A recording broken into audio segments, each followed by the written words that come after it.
어, 드디어 이렇게 영화를 연출하신 감독님과 배우분들이 자리에 착석하셨는데 인사 말씀을 좀 듣고 이야기를 시작해 보도록 하겠습니다. 감독님 먼저 관객분들과 만나 인사 부탁드릴게요. 안녕하세요. 모르는 이야기 연출 양근영입니다. 반갑습니다. 거기 소감 한 말씀, 오늘 만나게 되신. 날씨 좋은 토요일에 영화를 봐주셔서 너무 감사하고 끝까지 준비까지 해주셔서 감사합니다. 목소리가 아주 라디오를 좀 듣는 것 같은 그런 카리스마 있는 목소리가 인상적이네요. 옆에 더 좋은 목소리 기대하면서 정하담 배우님. 안녕하세요. 기은 역할을 맡은 정하담입니다. 오늘 와주셔서 감사합니다. 정하담 배우님 어디서 오셨어요? 저는 집이 가까워서 버스 타고 마을버스 타고 왔습니다. 알겠습니다. 오늘 또 이렇게 주말에 정하담 배우님과 만나게 되신 분들 개 타신 것 같다는 생각을 하면서 또 김대원 배우님께 인사드리도록 하겠습니다. 네, 안녕하세요. 저는 모르는 이야기에서 기현 역할 맡아서 연기한 김대건입니다. 반갑습니다. 김대원 배우님 좀 오시면서 기대도 하셨을 것 같은데 관객과의 만남 좀 어떤 생각들 하시면서 오셨는지. 사실 모르는 이야기 지부인은 항상 올 때마다 되게 긴장되고. 왜 긴장되세요? 정말 다양한 질문들이 많고 되게 궁금해하시는 부분들도 많은 것 같아서 그래서 되게 기대하면서 오게 되는 것 같아요. 오늘 그러면 다 이제 남김없이 질문에 대한 답변하실 그런. 아마도 감독님이 감독님한테 패스하시는 거예요? 오늘 질문해주시는 분들께는 저희 모르는 이야기 진짜 실물로 보면 깜짝 놀라는 렌티큘러 엽서를 드리도록 할 테니까 질문들 하나씩 어려운 질문으로 약간 생각하고 계시면 제가 이따 마이크도 드리도록 하겠습니다. 먼저 좀 이 영화 어떻게 좀 만들게 됐는지 이야기를 좀 들어야 될 텐데요.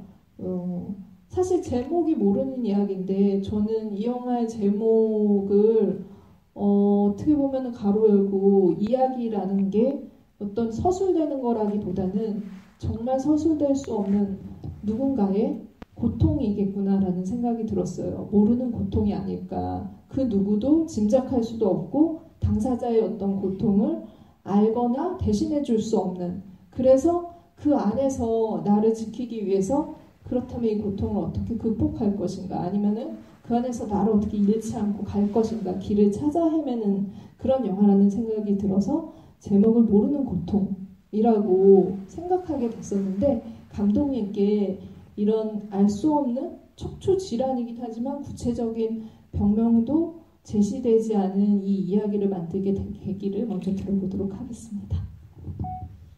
시작을 이런 얘기를 하고 있어서 되게 마음이 무거워졌는데 갑자기. 저는 이 얘기를 안 할 수가 없는데 이 모르는 이야기 편집본을 조금 몇 번에 거쳐서 보신 분들은 제 말을 아마 아실 텐데, 영화가 편집을 할수록 점점 더 고통이 강조되는 식으로 영화가 갔어요. 이게 1, 2차 편집본에는 훨씬 뭐라고 해야지, 위트나 이런 생동감 넘치는 리듬이 더 위주였는데, 제가 솔직하게 영화를 만들다 보니 편집을 하는 과정에 연출자의 고통이 계속 추가가 돼서 고통이 굉장히 심화된 어떤 영화가 되었고, 제가 처음에 영화를 떠올릴 때는 그런 비극이 핵심이 되는 영화는 사실 아니었거든요. 그리고 시나리오도 분명히 아니었다고 저는 기억하는데, 왜 그렇게 되었는지 저는 그때그때 자연스러운 대로 하겠다는 태도는 있었기 때문에 아마 그렇게 된 것 같은데, 좋은 건지 안 좋은 건지는 잘 모르겠어요, 지금 시점에서는. 근데 그렇게 된 게, 처음에 이 영화가 고통이 중요해서 그걸 위주로 했다기보다는 이야기에 이런 비극도 포함이 되어 있고, 사실은 제일 마지막 장면으로 저는 영화를 시작했었기 때문에, 그 사냥꾼, 그래서 사실은 아주 뭐랄까 밝고 긍정적인 영화라고 저는 생각을 했는데, 물론 보시는 분들마다 다를 수도 있다고 생각하고, 그러길 바라는데 기자님이 그렇게 보셨다면 그것도 당연히 맞다고 생각합니다. 제가 정답을 제시한 건 아니라 그 하나의 어떤 갈래 중에 제 의견도 좀 더 붙여봤는데, 사실은 그래서 한편으로는 이렇게 빠져들다가도 이 고통의 자리, 그 제가 척추 질환이라는 고통이라고 생각했던 게 이게 아닐 수도 있겠다라는 생각도 역시나 했거든요. 이게 꼭 질환이나 아픔이 아니라 다른 고민거리들이 될 수도 있겠다. 그 자리에 감독님은 어떤 것들을 좀 가져오셨었는지 갖다 붙이셨다고 해야 될까? 네, 이게 지난번 정성일 평론가님 집에 때도 비슷한 질문이 있었던 걸 기억하는데 네, 척추 질환이라든지 왜냐면 그때는 제 단편에 대한 얘기도 나왔었고 그 단편에 어떤 질환을 기준으로 표현을 하는 게 있다 보니까 그때도 얘기했었고 아마 저는 이게 말씀하신 대로 질환이 무엇이고 이게 구체적으로 어떻다는 게 중요하다기보다는 상징적인 의미로 그게 뭐 현실적인 누군가의 어떤 문제가 돼도 이렇게 대체될 수 있는 무언가라고 생각을 했던 것 같고요. 그 중에서 뭔가 이 영화의 주제나 뭔가 표현의 형식과 좀 잘 맞는 이렇게 꿈과 연결하기 좀 쉽고 혹은 여러 가지 판타지스러운 요소를 녹이기 쉬운 어떤 방법으로 척추 질환을 선택했던 것 같습니다. 네. 아마 이제 그 감독님께서 이 영화의 어떤 밝은 지점들 그리고 굉장히 그러니까 무겁게 가지 않았을 수도 있다는 얘기를 하셨던 거는 이 영화의 다채로운 장르 이 안에 담겨져 있는 그러니까 보는 사람에 따라서 어떤 장르든 끄집어낼 수 있는 요소들이 있다라는 생각이 들거든요. 드라마로 시작한 것 같기도 하지만 진짜 멀티버스 세계관의 판타지적인 요소들도 다분히 있고 그게 또 구조와 형식이 되기도 하고 그러다 어느 순간 굉장히 진짜 뭔가 정말 숨어버리고 싶을 정도로 무서운 호러의 그런 느낌들도 있고 스릴러적인 요소들도 가지고 있고 장르의 실험을 거의 하고 있다라는 생각이 들 정도로 감독이 굉장히 대담하다라는 생각을 했거든요. 그래서 이 작품이 첫 장편이고 사실 영화제에 초청이 돼서 부천 국제 판타스틱 영화제에서는 특별 언급상을 또 수상을 하기도 하셨었잖아요. 어떻게 보면은 내가 첫 장편으로 내가 하고 싶은 거 다 해보겠다 이런 야심도 있으셨던 것 같거든요. 그 실험에 대해서도 말씀 부탁드리겠습니다. 저는 사실은 제가 욕심이 없는 사람이라고 되게 생각을 하는 편인데 생각해보면 또 아닌 것 같기도 하게 저는 사실 제가 하고 싶은 거를 약간 어떤 면에서는 시작도 안 했다고 생각을 하거든요. 그러니까 그냥 지금 할 수 있었던 걸 할 수 있는 한에서 뭘 할 수 있나 그 중에서 이제 끝까지 간다라는 정도였던 것 같고 사실 지금은 더 하고 싶은 건 아주 많고 너무 많습니다. 그래서 그걸 여기 다 넣었다고는 전혀 생각하지 않고요. 근데 조금 더 보여주지 않는다. 네네. 그러니까 못하는 건 지금 못했을 뿐이지 이제 할 수 있는 거는 일단 다 해보자라는 마음은 분명히 있었던 것 같고 그게 물론 장단점이 다 있었겠지만 네 그렇습니다. 이게 그러니까 사실 장편 영화를 우리가 접할 때 좀 흔히들 기대하게 되는 것이 굉장히 리얼 베이스의 영화들에 그러니까 많이 만들어지기도 하고 그런 것들을 좀 기대하는 분위기이기도 한 것 같아요. 근데 리얼 베이스로 시작하는 것 같긴 하지만 이후부터 계속 정말 끝간데 없이 빠져들고 사람을 점으로 유혹을 하잖아요. 빠져나올 수 없게 그 점들의 연속에 대해서 감독님이 이제 이 영화를 만드실 때 어떤 그 실마리가 조금 있지 않을까라는 생각도 드는데 아까 감독님 잠깐 이제 꿈 얘기도 하셨었잖아요.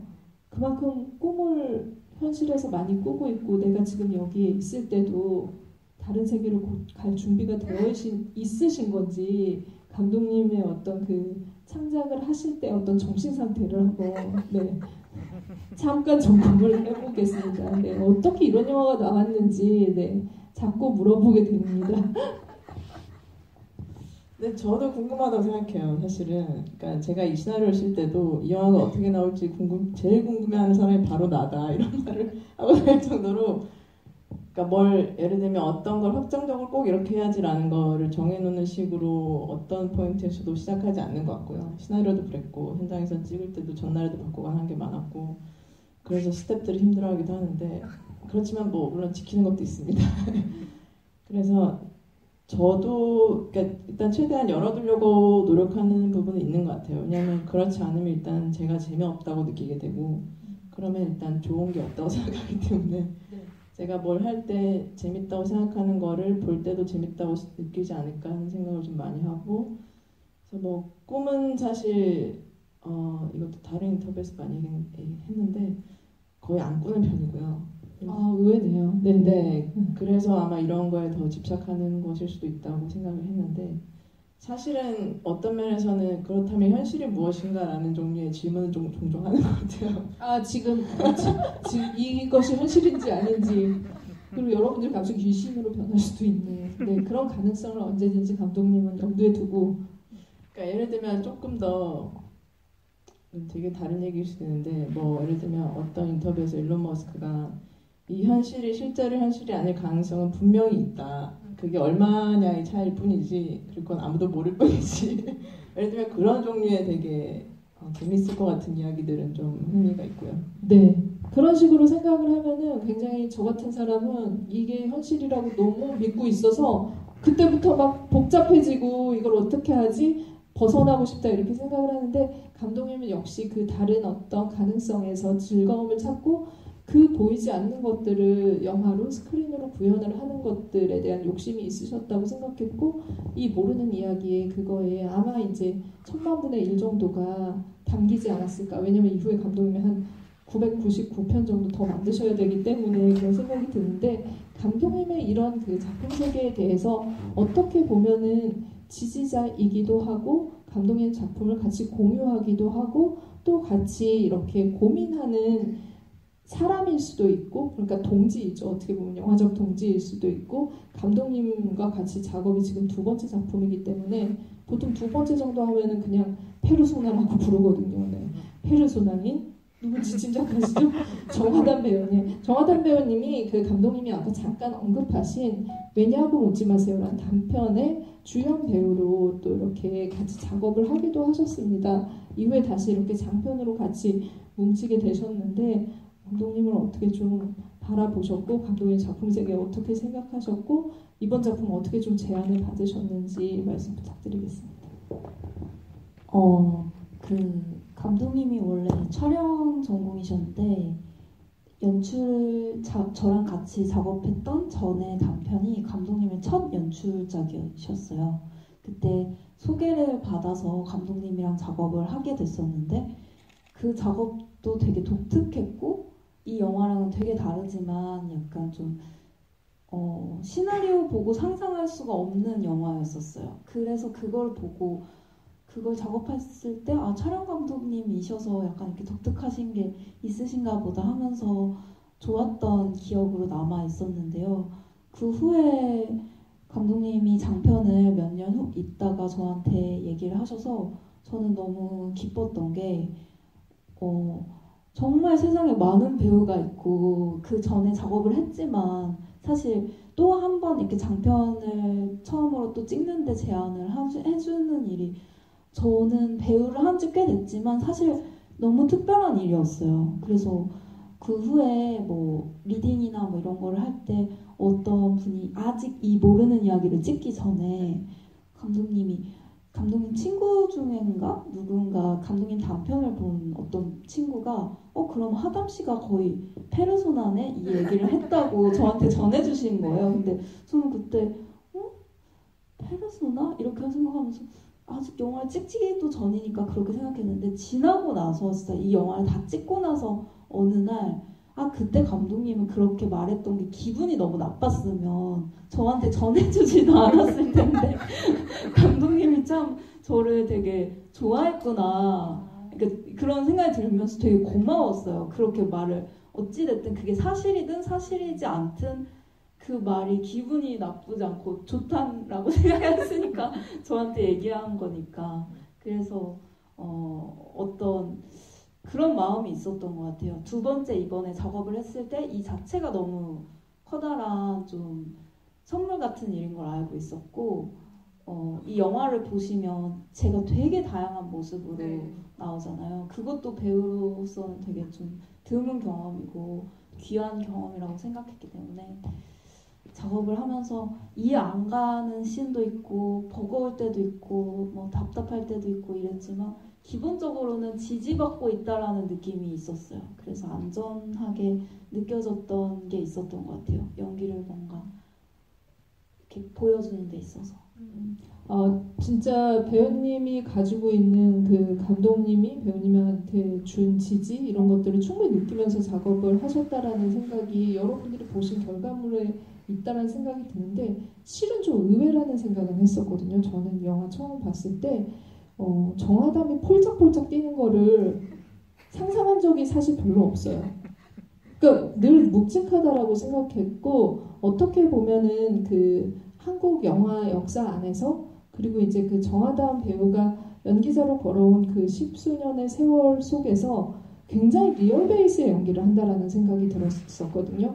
거기에는 이제 그 여러분들 너무 좋아하시는 이제 꽃 시리즈 3부작 그 영향도 있었을 테고 그만큼 가장 내추럴한 연기를 가장 드라마틱하게 만들어내기 때문이라는 생각이 들었는데 감독님은 확실히 좀 다른 면모를 봤다는 생각이 들어요. 그래서 왜 정아담이어야 했을까? 이 꿈속을 여행하는 어드벤처물의 주인공으로 정아담 배우를 캐스팅하게 되신 이유를 좀 들어보도록 하겠습니다. 네, 이제 어떻게 단편을 같이 하게 됐나로 시작을 해야 되는데 그러면은 이것도 굉장히 우연이지만 필연적인 게 그 당시에 제가 단편을 하면서 고민도 많고 어떻게 될지 몰라가지고 그 당시에 제가 자주 뵀던 정렬 감독님한테 시나리오 보여드렸어요. 근데 감독님도 어떤 이유에서인지 정확히는 모르겠는데 정아담 배우를 되게 적극 추천해 주시면서 거의 약간 신내림을 받은 듯한 뉘앙스였어요. 이 사람은 시나리오 보시고 다른 얘기는 별로 안 하시고 이 배우를 네가 컨택해야 된다. 본인은 이제 캐스팅을 안 하시고 같이 못 하시고 제 생각에는 아마 뭔가 있다고 생각하셨던 것 같고 왜냐면 저도 단편을 작업할 때도 하담 씨랑도 그때 당시에 이제 저는 부산에서 뭘 찍고 있었고 뭐 리딩 리허설 할 수 있는 그런 상태가 아니었어요. 그래서 거의 현장에서 보고 물론 그 전에 한 번 미팅했지만 거의 다 대사도 없는 영화고 쉽지도 않은 영화인데 별로 이렇게 소통을 많이 하지 않았음에도 굉장히 소통이 잘 된다고 저는 그렇게 느꼈거든요. 물론 하담 씨 연기력의 그건 문제였을 텐데 지금 생각해보면 그래서 그렇게 작업을 하고 그리고 그때도 느꼈지만 시나리오를 본 지인들도 그랬고 나중에 영화를 보고도 그랬는데 되게 어떤 면이 비슷하다고 많이 주변에서 보이는 것 같아요. 제가 볼 때도 그런 게 있고 그래서 뭐 외모 같은 건 전혀 아닙니다만 그래서 혹시 오해하실 수도 있으니까 그런 거를 발견하고 아마 정렬 감독님도 이렇게 얘기를 해줬던 것 같고 저도 그래서 되게 자연스러운 이런 게 항상 있었어요. 하남 씨랑 이렇게 작업할 때는 뭔가 그래서 고민이라든지 뭔가 되게 억지로 이런 게 하나도 없고 항상 뭔가 자연스럽게 이렇게 됐던 것 같습니다. 그 정아담 배우님께서는 이 장편에 대해서 어느 정도의 그 준비가 되어 있었을 거라는 생각이 좀 들었거든요. 감독님과 단편을 하면서 여러분 혹시 감독님 단편 보신 분 계세요 여기? 네. 네, 한 분 계신데 아마 이제 이 작품 보시면은 궁금하실 것 같아요. 기회가 있으실 때 꼭 보시면 좋을 텐데 굉장히 그 리얼한 이야기를 하고 있는 것 같지만 그 물류센터 직원이었고 그리고 직원으로 일하고 있지만 실제로 벌어지는 일들을 보면은 이상한 게 눈에 보여요.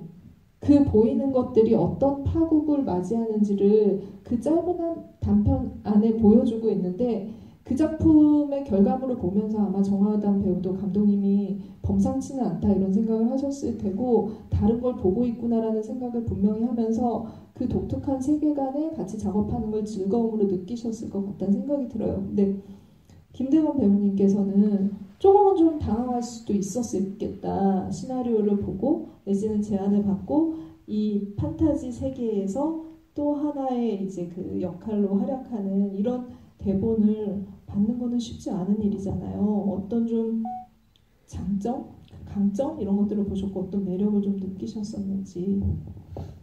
저도 인터뷰 다닐 때마다 하는 얘기긴 한데 사실 대본 처음 봤을 때 좀 당황스러웠어가지고 물론 그 하담 배우가 말했던 것처럼 여러 가지 역할로 변한다는 점이 되게 매력적이긴 했는데 그래도 이야기 안에서 어떻게 배우가 어떤 확신을 갖고 연기를 해 나아가야 될지가 있어야 되는데 그런 거 약간 모호한 지점들이 있어서 감독님을 우선 만나고 싶다라고 말씀을 드려서 만나 뵀는데 중요한 거는 감독님이 이제 좀 이렇게 막 표현적인 연기를 하는 것보다 어쩌면 무표정일지라도 내적으로 생각하면 그게 무표정이어도 반드시 표현된다고 생각한다. 그러니까 좀 압박감에서 벗어나서 이 영화에서는 좀 하고 싶은 걸 되게 자유롭게 우리가 정말 만들고 싶은 거 재밌게 만들어보자라는 얘기를 듣고 그게 되게 배울 점이 많을 것 같아서 재밌을 것 같아서 하기로 결정을 했었거든요. 네. 그 감독님께 이제 그 김대원 배우님과의 작업이 어떻게 시작됐는지도 잠깐 들어봐야 될 것 같은데 어떤 좀 힌트, 그러니까 정아담에게는 장률 배우님이 있으셨던 거잖아요. 김대원 배우님께는 일단 호흡이라는 영화가 있는데 아카데미 장편 그렇죠. 중에 네.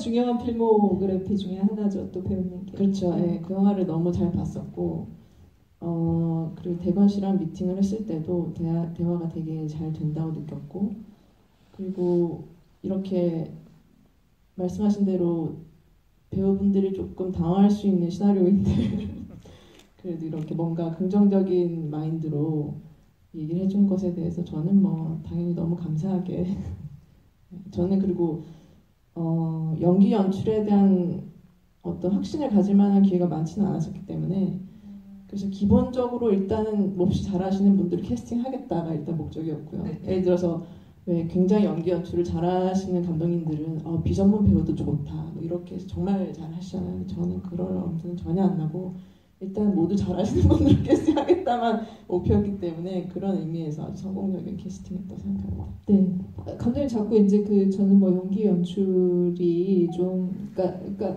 어떻게 보면 연출은 조금 이제 그 처음이라는 걸 강조하시는 것 같은데 실제로는 잠깐 힌트도 주시긴 하셨지만 촬영 감독으로 워낙 활동을 많이 하시고 작품을 많이 만드셨어요. 아까 이제 잠깐 언급도 되셨었나요? 그러니까 하마구치 류스케 감독의 작품도 있었고 아까 잠깐 이름이 나왔던 정성일 감독이 만든 이제 그 다큐멘터리 녹차의 중력이나 천당의 반가운 게 이런 작품들의 촬영을 했던 경력, 영화를 처음 시작을 하면서 촬영으로 어떤 그 미장센을 만드는 데 있어서 굉장히 많은 시간을 보내왔고 연구를 해왔다라는 생각이 드는데 저는 이 시나리오에도 그간의 어떤 그 본인이 했던 작품으로 만들어 왔던 그런 스타일 같은 것들이 이 시나리오를 만드는 어떤 그 구조를 만드는데 굉장히 지대한 역할을 끼쳤을 거라는 생각이 들거든요. 그건 이제 그 본인이 의도하지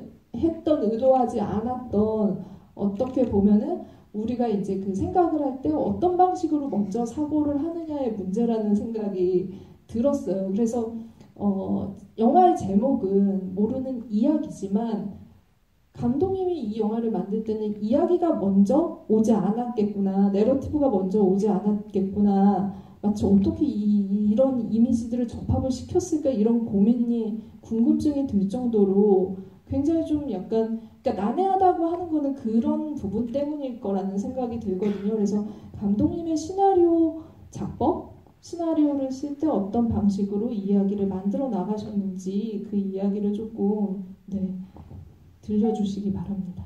네네. 여기에 관련해서는 아마 제가 그 보도자료 같은 정도에서만 언급이 됐던 걸 기억을 하는데 저는 사실 제목에 이야기라는 타이틀을 붙였지만 영화가 이야기만을 충실하게 전달하는 것에 너무 그러니까 약간 그거에만 치중해 있다는 사실을 되게 아쉬워하는 관객 중에 한 명이에요. 말씀하신 것처럼 제가 촬영을 전공했기 때문일 수도 있고 그냥 아무거나 보는 걸 좋아하는 관객이기 때문일 수도 있는데 뭔가 훨씬 더 다양한 형식의 영화가 추구되어야 되지 않나 하는 생각은 늘 있었던 편이었고요. 그래서 제가 뭔가를 만들 때에도 물론 분명히 저의 뇌 구조는 이렇게 약간 시각적으로 돌아가는 게 분명히 있을 테고 그게 뭐 선천적인지 훈련의 결과인지는 모르겠지만 그래서 아마 이미지들이 먼저 떠오르는 건 분명히 있는 것 같아요. 그래서 그걸 위주로 그리고 제가 평소에 생각하던 주제들이나 내용들이나 이런 게 들어가기도 하고 그 중에 이제 구조가 나올 만한 것들은 이제 점점 생기기 시작하고요. 이미지의 힘의 구조든 아니면 이야기의 구조든 이런 게 나오기 시작하고 약간 이런 방식도 어떤 걸 하나를 정해서 그대로 하지는 않고 그때그때 약간 얻어지는 것들로 그때그때 맞다고 생각하는 대로 하면서 그런 자연스러운 걸 추구하려고 최대한 노력하는 편인 것 같긴 해요. 그랬을 때 좋은 게 나오길 바라는 약간 그런 태도는 있는 것 같습니다. 이게 아마 이제 그러니까 이미지로 저는 오히려 이야기의 내러티브가 만들어진다라는 생각이 들었거든요. 실제로 장편으로 감독님 시나리오를 쓰고 구성을 할 때도 사실은 이 한 시퀀스와 다음 시퀀스로 넘어갈 때 접합 지점을 어떻게 만들어 나갈 것인가 그 부분에 대한 고민이 굉장히 필요했다라는 생각이 들고 그 부분을 관객들이 어떻게 파고들어서 이게 다음 이야기가 이 앞의 이야기와 유기적으로 연결되고 있는지를 파악할 수 있게 하는 게 고민이 되지 않았을까라는 생각이 드는데 예를 들면 이제 그러니까 김대원 배우님과 트럭 운전사의 상관관계가 어떻게 보면은 동일 인물일 수 있다라는 생각을 저는 많이 했었거든요. 그런 것들이 연결되고 또 이제 그 트럭 운전사의 노래가 끝나고 나서 학교로 들어가면서 다시 또 그 이야기가 학교 안에서 정체성을 찾는 같은 문제로 다시 이어지는 이런 부분의 앞과 뒤의 배치나 아니면 연결 지점들을 좀 어떻게 고심하셨는지 어떻게 구성하셨는지. 대부분의 이 그 신구성은 사실상 시나리오에서 그대로 다 나와 있고요. 아마 아주 디테일한 몇 가지는 이제 편집하는 과정에서 바뀐 것도 있을 텐데 더 좋은 아이디어가 생각날 경우에 혹은 사운드적인 걸로 처리한 것들도 있는 것 같고. 근데 제가 정확히는 다 기억이 나지 않는데 거의 약간 생각이 날 때까지 생각하는 편인 것 같아요.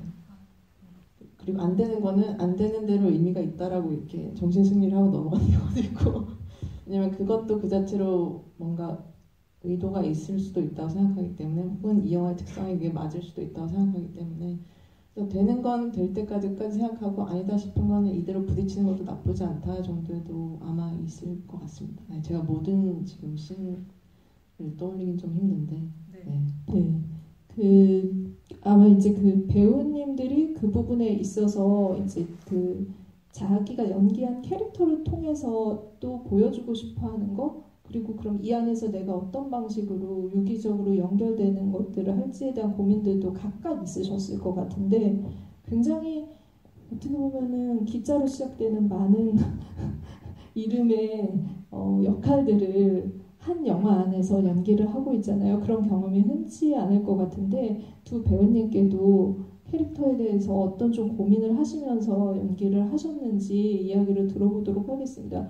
정하담 배우님 먼저 이제 사실 굉장히 이제 그 현실에 때로는 이제 그 고통 때문에 흑백 화면 속에 있는 현실을 벗어나면 근데 물론 이제 감독님이 이게 현실이 아닐 수도 있다라고 하셨기 때문에 그 차원을 벗어나면 다른 차원에서는 정말 다양한 장르적인 모습 안에서의 캐릭터 같은 모습을 보여주시잖아요.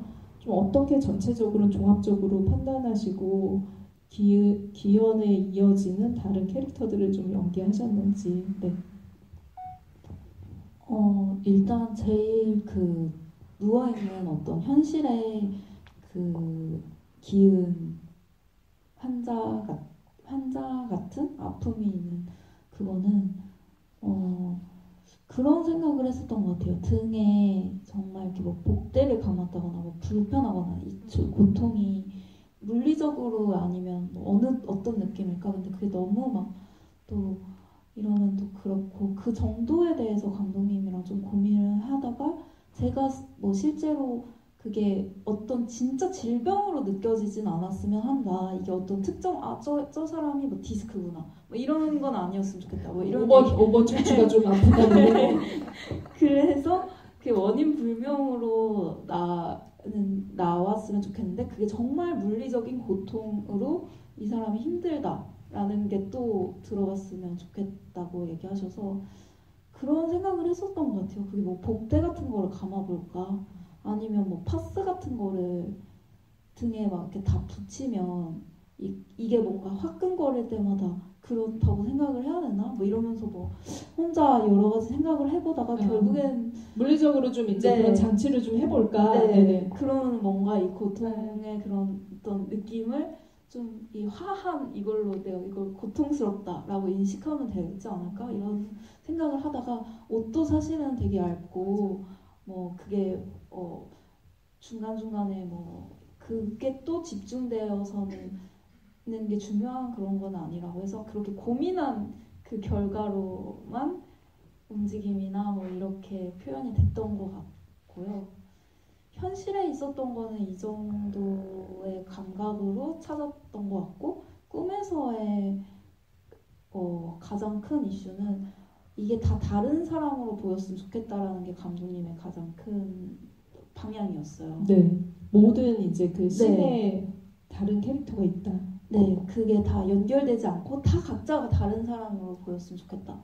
그래서 근데 뭐 감독님이랑 리딩을 하거나 이러면 제가 가진 어떤 태도나 뭐 습관이나 이런 모습이라는 게 있으니까 그렇게 다른 사람으로 느껴지지 않는다 이런 얘기를 하셔서 그랬을 때 같이 이렇게 좀 찾아갔던 게 목소리 톤을 이렇게 뭐 여기서는 높게 여기서는 낮게 뭐 이렇게 찾았는데 그게 또 제 몸에 갑자기 이 캐릭터라고 해서 이 목소리를 내는 게 흉내 같아 보이는 거예요. 그래서 제가 머릿속으로 그냥 그렸던 거는 같은 나지만 10대, 20대, 30대 뭐 이런 식으로 생각을 하니까 목소리를 내는 게 뭐 30대여서 이렇게 목소리를 깔고 이런 게 약간은 조금 제가 느끼기엔 좀 자연스럽게 느껴졌던 것 같아요. 스스로 설정 자체를. 네. 그러면 이제 그 옷을 사러 들어갔을 때는 10대에서 10대. 네. 과감한 선택을 하셨네요. 10대가. 그런 방식의 이제 그 구별점을 배우 스스로도 가져가기도 하고 네. 좀 덧대어 보기도 하면서 그 다양한 기은도 그러니까 저 이름이 왜 진짜 기일까 많이 고민했거든요. 제가 계속 단편에서도 기로 시작하는 걸로 알고 있어요. 그래서 감독님이 잠깐 짚고 넘어가면은 모든 인물들이 기로 시작하잖아요. 기자로 시작하는 이름. 기세 있다 뭐 이런 건가요? 네. 아니 근데 저는 별로로 심지어 들어보죠. 단편의 이름이 기주라는 것도 아예 까먹고 있다가 최근에 이거 하면서 홍보 관련해서 단편 다시 달라 그래서 그때 보면서 깨달은 거예요. 그래서 되게 놀랐어요. 무의식이었어요? 네네. 몰랐어요. 근데 이번에 설정할 때는 이제 기는 자기 기자를 쓰는 게 저한테 중요했고 아마 기주도 그랬을 거예요. 자기 기자의 주인 주자를 썼을 텐데 네. 되게 그때나 지금이나 주체적이라는 단어가 저는 되게 중요해가지고 그런 태도에서 필요한 단어들로 이름을 썼던 것 같습니다. 네, 알겠습니다. 그래서 그 주체적인 기로 시작되는 아니, 또 다른 원래 이름이 한자잖아 한국인들은. 그래서 그렇죠.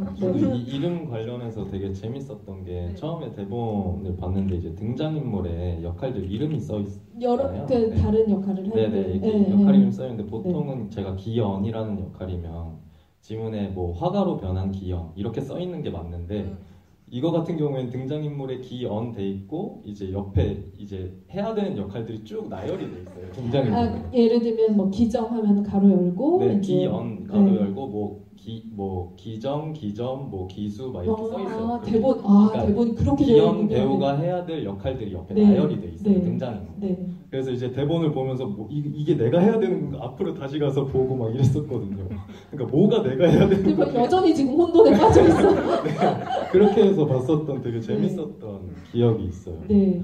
아마 이제 그 정하담 배우님이 그러니까 고통 속에 있는 그 차원과 다른 차원에서 굉장히 다양한 역할을 하는 거가 이제 그 패턴, 일종의 패턴이라고 한다면 또 김대원 배우님은 사실 저는 이제 김대원 배우님은 굉장히 다른 배우들이 그 역할을 하는 거, 그러니까 모습이 바뀐다라는 생각도 들 정도로 또 다른 패턴의 캐릭터라는 생각이 들었거든요. 또 어떻게 좀 해석하시고 연기를 하셨고 그 고통과 그 자아를 찾는 것들을 어떤 중심을 가지고 연기하셨는지 말씀 부탁드릴게요.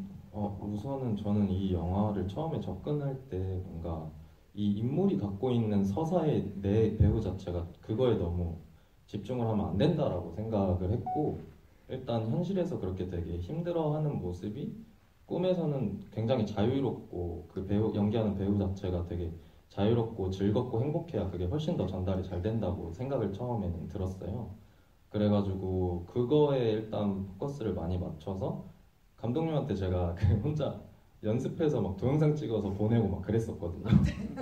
왜냐면 저도 되게 뭐가 안 풀리면 그거를 막 해내야 되는 약간 그런 고집 같은 게 있어가지고. 집착과 고집. 네. 근데 이제 유독 저희 영화에서 이제 무표정이라거나 이제 지문으로 표정으로 해결해야 될 장면들이 많아요.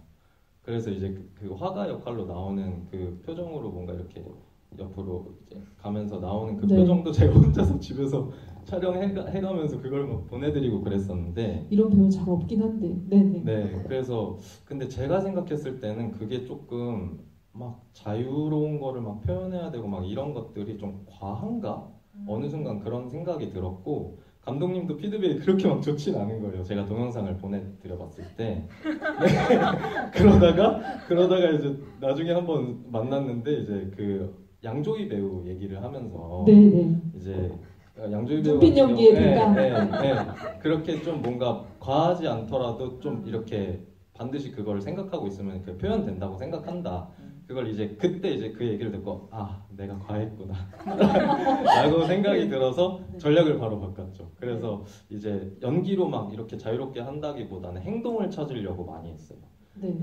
그래야지 그게 좀 덜 과하다고 생각했고 그 씬 안에서 저희가 그 움직이는 장면들이 대부분 다 애드립이었어요. 현장에서 만들어진 게 많았는데 그래서 그 움직임 자체가 조금 행동을 많이 찾으면 그게 훨씬 더 자유로워 보인다고 생각했고 좀 자연스러워 보인다고 생각이 들어서 그런 쪽으로 많이 풀었던 것 같아요. 네.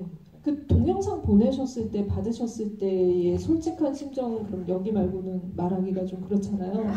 잠깐 네, 처음 들어봅니다. 감흥을 한번 네, 말씀을 들어볼게요. 네, 기억이 났어요 갑자기. 기억이 나는데 좀 시달렸던 걸 기억하는데 아니 너무 열심히 해서 되게 그러니까 어떻게 해야 될지 잘 모르겠더라고요. 저도 이거를 배우의 고민을 그러니까 저도 찾아가는 감독의 입장이고 분명히 꼭 예를 들면 리허설을 되게 여러 번 해서 꼭 이렇게 찍어야지 현장에서 이렇게 하지도 않을 것 같고 분명히 그래서 어떤 확신 있는 답을 줄 수가 없는 입장이에요. 제가 일단은 되게 미안했고 그래서 근데 아마 대건 씨는 준비를 굉장히 열심히 하는 스타일인 것 같고 그래서 내가 뭔가 더 해줘야 될 것 같은데 뭔가 적절하지 않은 느낌이었고 그래서 이렇게 생각을 해보다가 아마 이런 것 같다라고 생각한 게 아마 양조위 이런 게 있었던 것 같고요. 제시어를 조금 주신 거군요. 네, 그래서 다행히 현장에서는 대건 씨도 정말 만족하고 저도 네. 맞지 막 이러면서 서로 좋아했던 기억이 납니다. 네. 이 영화에서 사실은 이제 그 정말 그 멀티버스 세계 안에 다양한 캐릭터의 모든 어떤 그 내면을 나타내는 여러 가지 그 방법들이 있다는 생각이 드는데 저는 이제 그 하나가 몸의 동작을 나타내는 춤이 우리가 이제 마치 공연을 보는 듯한 현대무용을 보는 듯한 그런 장면이 있기도 하고 또 하나는 색이라는 생각이 들었어요. 그러니까 굉장히 시선을 잡아끄는 노란색이 트라우마가 되고 아픔이 되고 그걸 피하기 위한 배우들의 어떤 반응 같은 것들이 나오고 대사들이 나오고 이런 것들 다양한 어떤 그 이야기 그러니까 기존의 스토리텔링으로 풀지 않는 어떤 방법들을 시도를 하셨다라는 생각이 드는데 그런 것들이 감독님에게 필요하셨던 이유와 그런 선택을 하신 이유도 말씀 들어보도록 하겠습니다. 제가 질문 정확하게 이해한 건지 모르겠는데요. 일단 하고 싶은 얘기를 하자면 아까 말씀드린 거랑 좀 비슷한 맥락인 것 같은데 저는 되게 영화를 정말 사랑하는 사람으로서 항상 이 자아가 저한테 더 중요하거든요. 만드는 거는 가끔 몇 편 못 만들겠지만 아마 뭐 아무리 열심히 만들어도 그렇지만 보는 건 훨씬 많이 보잖아요. 그래서 보는 사람으로서의 제가 되게 중요한데 되게 아무렇게나 만든 영화를 실컷 보고 싶다는 욕망을 항상 갖고 있어요. 아, 네네네. 근데 그런 영화는 참 사실 이 산업 자체가 구조적으로 쉽지 않고 그걸 좋아하는 사람 딱히 많이 없는 것 같긴 해요. 아마 그런 수요의 문제가 또 있을 텐데 제가 그런 수요자 입장이기 때문에 뭔가 굉장히 분명한 논리적이고 개연성이 뛰어난 이야기와 어떤 형식이 뛰어난 이런 혹은 이론에 잘 맞춰진 이런 영화들도 아주 많고 그리고 아주 멋진 걸 잘 만드시는 분들도 정말 많지만 그런 것과 무관한 모든 걸 다 할 수 있는 게 영화여야 된다는 그런 입장이 좀 있어서 제가 만들 때 뭐라도 할 수 있으면 조금이라도 하자. 어떻게든 좀 해보자라는 입장이 있었던 것 같아요. 네. 그러니까 호기롭고 패기 있는 신인 감독 장편 데뷔작에 아무렇게나 만든 그 영화를 보신 아무렇게나 만든 영화도 모두 다 소비하는 그러니까 모든 영화를 다 찾아보시잖아요. 단편까지 보신 분도 계신데 관객분들은 어떤 궁금증을 가지고 계신지 좀 마이크를 드리고 질문을 또 몇 개 좀 받아보도록 하겠습니다. 질문 있으신 분은 손 들어주세요. 엽서 네 드릴게요. 감독님이랑 한 왜냐고 묻지 마세요는 웨이브에서 보실 수 있습니다. 네 웨이브 네 구독 네 감사합니다. 장난감 소품들이 많이 나오는데 물고기도 그렇고 이제 애기들도 다 이제 마네킹으로 이제 가지고 이제 하셨는데 제작비나 그런 여건상 이렇게 쓰시게 된 건지 그리고 그 영화 촬영진에서 주연 배우로 그냥 캐스팅해서 쓰시는데 다른 대역 배우로 캐스팅해가지고 주연 배우는 또 따로 또 섭외를 해서 캐스팅하셨는데 그 이유는 따로 있으신 건지. 첫 번째 질문 제가 이해를 했는데 두 번째 질문 정확히 기억했어요. 대역 배우가 어디가 대역 배우인지. 심수영 배우님. 네. 영화 현장 장면 말씀하시는 거죠? 네. 일단은 소품이나 뭐 이런 인형을 쓰거나 이런 것들은 제가 좋아하는 얘기 중에 또 하나가 뭐 만드는 창작자 입장에서 약점을 예술로 승화시킨다 뭐 이런 게 있거든요. 그래서 말씀하신 대로 이 여건 때문에 물고기는 특히 이거는 이 스케줄 안에 이 제작비 안에 이 물고기를 구해서 이걸 잘 컨트롤하면서 이 시간 안에 찍는 건 불가능하기 때문에 그리고 아이의 경우에도 그때가 코로나가 한참이었고 너무 위험 요소가 많고 심지어 캐스팅하는데 비용이나 이런 것도 많다고 들어서 대부분의 경우는 여건이 안 되는 게 우선 있었고요. 그렇지만 어차피 그런 거는 꼭 리얼이 해야 되는 영화가 아니기 때문에 이걸 오히려 더 재밌게 할 거라는 확신도 분명히 있었고요. 그래서 반반 둘 다 있었고 다른 게 더 있었는지 기억이 안 나는데 아마 많은 것들이 그런 식으로 선택이 되었을 거예요. 주어진 거 안에서 혹은 그걸 띄워놓은 뭐를 어떻게라도 하자 이런 아마 보시는 분들도 많이 느끼셨을 거라 생각해요. 되게 짠하다는 그런 반응을 많이 받거든요. 영화를 보신 분들 중에서. 네, 그러나 네 좋은 말로 약점을 예술로 승화하신. 네, 그리고 그 영화 현장 그 배우분 캐스팅은 정확히 기억이 안 나서 지금 기억을 하려고 쓰고 있는데 아마 재미의 요소도 분명히 있었던 것 같고요. 마찬가지로 그리고 그 의미적인 것도 분명히 있었을 것 같은데 저는 사실 이런 거는 보신 분들이 어떻게 보셨는지가 오히려 되게 궁금하긴 하거든요. 근데 혹시 어떻게 보셨는지 여쭤봐도 될까요? 네. 배우의 꿈을 꾸는 대역 배우라서 그 주연 배우 그냥 캐스팅 됐으면 그냥 자기가 유명한 배우인데 그냥 대역 배우이기 때문에 저 주연 배우의 꿈을 쫓는 그런 영화를 사랑하는 그런 배우, 단역 배우 그런 사람을 이제 생각해가지고 이렇게 설정을 하신 건지 이렇게. 정말 멋진 해석이었어요. 네. 이걸로 하도록 하겠습니다. 이걸로 답정너로. 네. 아마 특히 그 영화의 장면 같은 경우는 시나리오 단계에서부터도 보시면서 느낄 수 있는 것도 많겠지만 아마 영화업에 종사하시는 분들은 더 잘 아실 수도 있고 혹은 영화를 많이 보신 분들도 아실 수도 있는데 제 입장에서 굉장히 자연스러운 어떤 무의식의 흐름으로 영화를 시작할 수밖에 없는 장면이기도 했고요. 시퀀스 전체가 그랬고 그래서 거기 있는 모든 요소가 되게 제가 이렇게 언어로 일일이 설명하기는 되게 애매하면서도 분명하지 않은데 저한테는 되게 자연스러운 것들이 아주 많은 그런 요소가 많은 장면이기 때문에 아마 말씀하시는 것도 분명히 있을 거라고 생각합니다. 네. 질문 감사합니다. 다음 질문으로 넘어가 보도록 할게요. 네, 이쪽. 네. 영화 너무 잘 봤습니다. 저는 영화 보면서 그 배우님들의 어떤 현실적인 부분에 영화를 보다 보니까 현실적인 부분에 되게 공감을 많이 하게 됐어요. 그래서 영화가 끝나면서 고개를 자연스럽게 끄덕끄덕하게 됐는데 그 이유가 저 같은 경우도 이제 개인적인 좀 질병이 있어서 이제 진통제를 먹고 하루 10알 정도씩 먹고 있거든요. 보통 이제 병원에 가면 통증 때문에 아프다 이렇게 말씀을 드리면 잠을 잘 자야 된다. 이에 그 수면 유도제 같은 걸 이제 처방을 해주세요. 근데 이제 그런 거를 먹고 정말 잠이 들면 영화처럼 지금 보고 있는 영화처럼 판타지한 그런 꿈들을 꾸게 돼요. 정말 어떤 실제 같은데 실제 같지 않은 꿈들, 내가 정말 영화를 찍고 있나 뭐 이런 생각의 꿈들을 꾸게 되거든요. 근데 그런 꿈은 꿈속에서 꿀 때는 정말 행복하고 즐거운데 일어나면은 그 장면에서도 토하거나 이러시듯이 일어나면은 상당히 몸이 더 불편하고 아파요. 그래서 이런 부분들은 극 중에서도 의사 선생님이 말씀하셨지만 어찌 보면 환자분한테는 부작용 현상일 수도 있거든요. 네, 이런 것들을 혹시 알고 그 영화를 만드시는데 참고를 하셨는지 궁금하고요. 그리고 배우분들께는 제가 드리고 싶은 질문은 만약에 그냥 즐겁게 이제 꿈을 꾼다고 친다면 지금도 여러 가지 자아들이 등장을 했는데 이제 하담 배우님, 백원 배우님 꿈속에서 꿨을 때 이 역할 말고 어떤 나는 이런 자아의 꿈을 꿔보고 싶다 하는 장면들이나 어떤 인생, 삶들이 있는지 그것도 궁금합니다. 네. 다른 꿈을 좀 이렇게 장면을 만들어서 영화 러닝타임을 늘린다면 어떤 것들을 하실지 배우님들은 생각해 주시고 감독님 답변 먼저 듣겠습니다. 네,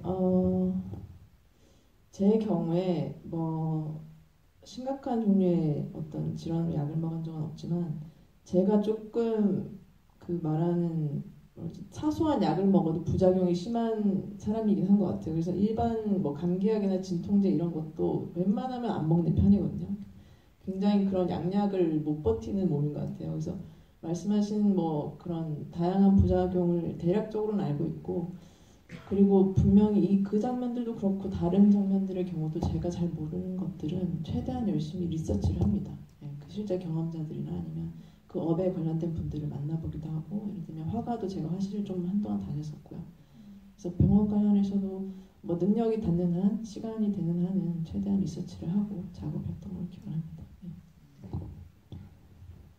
배우님, 네. 제가 꿈속에서 어떤 장면을 다른 것도 하고 싶은지 말씀하신 거죠? 네네. 저는 해본다고 하면 트럭 장면을 아마 해보려고 할 것 같아요. 난이도가 있고 좀 재밌어 보여서. 직접 이제 운전하고 이제 네. 로드무비처럼 이렇게 네, 그런 어떤 서부극 같은 네, 그런 서부극 것도 같은. 그렇고 노래 갑자기 막 부르는 것도 네. 꿈인데 또 리얼한 어떤 그 직업 그런 느낌도 있고 이런 게 재밌어서. 알겠습니다. 오늘 지하철 타고 오신 분의 운전, 드라이빙 욕망에 대해서 들어봤고요. 김대건 배우님은 저는 하담 배우가 그 풍선을 달고 이제 나와서 여기부터 여기까지 다 주세요 하는 그 역할 있잖아요. 제가 다음 달에 이사를 해서 집 계약을 얼마 전에 했는데 네. 만약에 꿈을 꾼다면 이 건물을 다 사는 여기부터 여기까지 다 주세요. 네네. 역시 부동산에 대한 또 욕망을 꿈이니까 다 뭐든지 이룰 수 있죠.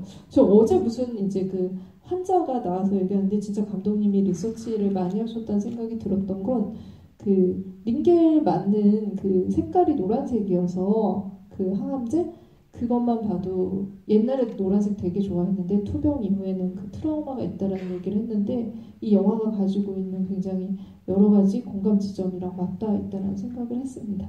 아까 손 드셨는데 마지막으로 질문 할 기회를 드리도록 하겠습니다. 질문해 주셔서 감사합니다. 저도 생각나는 대로 좀 질문 드리겠습니다. 두 가지인데요. 전당의 방광계 엔딩하고 독처의 종족 엔딩이 생각났어요. 왜냐하면 이 영화도 엔딩이 범상치 않았고 감독님은 이게 굳이 해피엔딩이 아니라 하셨지만 제가 느꼈던 거는 틀림없이 장선곡이 제가 들리기에 오늘 3번을 들었거든요. 그래서 죽음이 굉장히 가까이 있었고 그리고 또 한편으로는 감독님이 아까 언급하셨던 그 대역 배우 씬에서는 그냥 영화 보는 사람들은 그냥 아 이거 누가 봐도 펠린이네 뭐 이런 생각을 할 수밖에 없는 그런 것도 있었고 그래서 감독님은 제가 생각하기엔 이런 걸 연결해서 생각해 보기엔 감독님도 촬영 현장에서 오래 일하시면서 아 이게 내 힘으로 이루어질 수 있는 게 혹은 내가 원하는 엔딩으로 안 갈 수가 있겠구나 이런 생각을 하신 게 아닌가. 특히 녹차의 중력 엔딩도 좀 저는 더 그랬거든요. 그래서 그런 부분에 있어서 감독님이 생각하는 엔딩은 이게 나는 이게 슬픈 엔딩은 아니라고 생각하신다고 하셨는데 제가 느끼기에는 기은은 계속 구찌 옷을 입고 여기서부터 여기까지 다 사잖아요. 그리고 기현은 늘 고통받고 있잖아요. 그 두 가지 모습이 막 서로 상충하는 그런 모습이었는데 저는 그 기언 쪽이거든요. 그래서 감독님께서는 정말 이거를 정말 해피엔딩으로 보기를 원하시는지 관객들이 좀 그런 걸 좀 알고 싶습니다. 해피엔딩으로 안 보인다는 것이 굉장히 충격적인데요, 저한테는. 그렇죠, 그럴 수도 있죠. 근데 뭐 어떤 뭐라고 해야지 감정 자체의 종류가 뭐 중요할 수도 있고 뭐 제가 표현을 하고자 했던 게 있거나 보시는 분들이 어떻게 느끼느냐도 다 있겠지만 뭐 감정의 종류를 떠나서 어떤 생각이나 어떤 시야로 시작과 엔딩을 하느냐의 그 기준도 저는 생각해 볼 수 있을 것 같은데 뭐 질문하시는 동안 그냥 제가 생각난 단어는 이 기점의 전시장의 제목 같은 거였던 것 같은데 예를 들면은 근원에서 시작한 다음에 무한까지 가본다가 이 영화를 뭐 짧게 얘기하자면 얘기할 수 있는 것 같아서 엔딩은 제 입장에서는 계속 간다는 의미가 더 강하거든요. 제 자연이 나오고 바다가 나오면서 계속 간다고 계속 돌고 있고 계속 연결되고 계속 나간다가 있기 때문에 그 인물들이나 영화 전체에 뭐 장송곡이 반복되고 하는 것은 어떤 의미에서는 말하자면 무한 반복해서 깨어남이 계속 이어지는 거죠. 깨어났는데 깨어난 줄 알았는데 다시 잠들었고 깨어난 줄 알았는데 다시 꿈이고 이게 우리가 항상 이렇게 반복되는 삶을 살듯이 이런 걸 계속 반복하지만 그래 끝까지 간다는 의미가 있는 것 같고요. 감정적인 건 어떻게 받아들이실지는 제 의도와는 다를 수도 있지만 물론 저는 그렇게 생각을 하고 만들었고 그게 형식적으로 그게 표현되길 바랬고 내용으로도 전달되길 바랬지만 뭐 네. 다음에 더 잘해보도록 하겠습니다. 희망적이네요. 다음에 더 잘하신다고 하셨습니다. 영화 속 대사 그 장면 중에 그 이름을 얘기하라고 했을 때 이기우인데요 라고 하니까 성함 말고 자아를 이야기하라는 얘기가 있잖아요. 아마 이 영화가 그 멀티버스의 다양한 세계 안에서 굉장히 애타게 찾아 헤매는 것도 그게 아닐까. 그래서 다양한 이름, 기로 시작하는 다양한 이름이 있지만 역시 기로 시작해서 나라는 것, 기세에 있는 나를 찾아가는 여정이라는 생각이 들어서 감독님의 데뷔작이 진짜 앞으로 만들 다양한 작품들을 이끌어준다는 생각이 들었어요. 이 정도로 독특한 영화를 보기는 흔치 않은데 여러분들 오늘 너무 잘 선택하셨다는 생각을 하면서 이제 마지막으로 세 분께 인사를 드리면서 이야기를 마쳐보도록 하겠습니다. 감독님 말씀 많이 하셨으니까 대건 배우님 먼저 갈까요? 네네. 네, 오늘 저희 영화 보러 와주셔서 너무 감사드리고요. 조금이나마 오늘 밤에는 좋은 꿈을 꾸시길 바라겠습니다. 감사합니다. 네, 박수 부탁드리겠습니다. 저도 오늘 GV 하면서 영화를 이렇게 조금 돌이켜보니까 되게 좋았고요. 뭔가 이렇게 집중이 잘 되고 이야기가 풍성해졌던 GV인 것 같아서 개인적으로 너무 거의 마지막 GV거든요. 그래서 너무 좋았던 GV였습니다. 네. 덕분입니다. 감사합니다. 네. 관객 여러분께 드리는 박수입니다. 네, 감독님.